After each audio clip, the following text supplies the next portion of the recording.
各位同學，當我哋睇文言文嘅時候，我哋逐字逐字去睇嘅時候，我哋可能咧都可以理解到字面嘅意思嘅。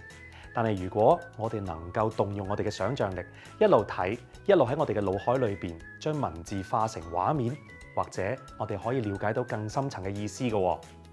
或者我哋而家就用東施效顰嚟做一個例子，大家一齊試下。嗱，顰我哋就知道係皺眉頭咁解啊。咁究竟個畫面應該係點嘅呢？根據上文，我哋知道呢個皺眉係嚟自心有毛病喎。咁會唔會揞住個心口好啲呢？而且企嘅姿勢咧應該有啲虛弱嘅。但係文中話呢個西施係靚女嚟嘅喎。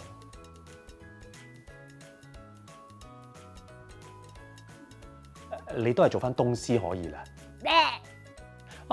但係後文話頻其里喎，里就即係佢同埋鄉里人住埋一齊嘅地方，即係村莊啦。咁究竟點樣去皺眉一個村莊咧？個畫面應該係點咧？嗬？咩啊？係，應該唔係咁樣嘅。我知道啦，應該就係話皺住眉咁喺村莊裏邊行走。哦。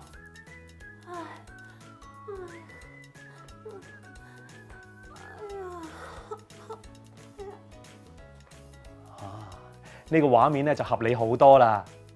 但係後文就話啦，東施亦都捧心而頻其里，而其里當中咧就有一個有錢人，一見到東施帶住個病樣走埋嚟咧，就堅閉戶而不出。唔通呢個有錢人係好堅強咁樣閂埋道門？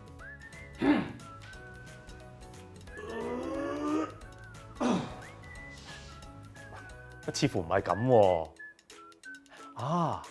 其實東施效法西施都係想人讚佢靚啫。咁如果佢見到人人都避開佢嘅話，佢應該係會好主動咁行埋去㗎。我知啦，就喺呢個時候，東施帶住病，佢見到婦人嗰度門度有個門縫喎，於是乎佢就好主動咁側個頭埋去啦。係啦。咁我哋就知道，原來呢個堅閉戶嘅堅字應該係緊緊地閂上門咁解。